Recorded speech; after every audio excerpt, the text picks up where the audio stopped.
I sat 2 blocks from midnight to watch you swing from plastic trees. You always felt meaning and emotion the same way I found movement in mohawks, but you let your hair grow long in dreadlocks, releasing lavender-scented worms and muffled pain behind empty beer cans and half-smoked cigarettes. You held your breath so I wouldn't smell your lies, and I listened to these broken afternoons of children wanting 1 more minute, while watching parents argue about stuff I didn't understand, and I never understood you. You never noticed me. You had more important things to do, bigger things to worry about, like whether oceans are half full or just empty. Wonder why people find comfort in shooting stars, not bullets, and maybe it's because they're so far away and so are you, but you always had such good aim with that smile.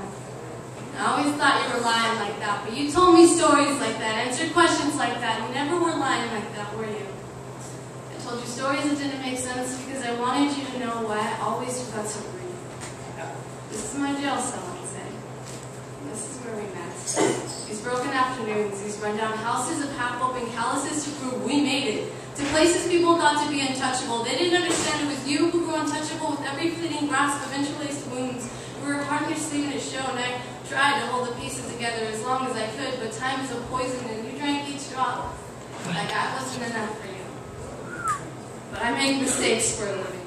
We ask questions for a living, and each one's worth however long the information can stick to your head. I know a woman who has a memory of an elephant, but her stained smile confesses that she finds herself in debt, and maybe elephants are in debt too. Or maybe we'll find fingerprints of thirsty females who can't be forgotten either. Do you remember that night? This place got so drunk it threw up all over itself. At least so I'm told. I don't really remember that night. In this house, we ate mushrooms and watched TV until the walls were bleeding. I felt like everything in my feelings, I felt the way I did, and I fell to the floor. I never got made fun of. Not even when I cried. And I cry every time I get here, and I don't know how I got here, but I remember I lost you on the 12th. I knew because your hair was more important than the moonrise. I knew because I didn't write you down, and I always wrote you down. I wanted you to crease so deep in my past and hope that you would last longer. But even my bus driver knew it wouldn't last.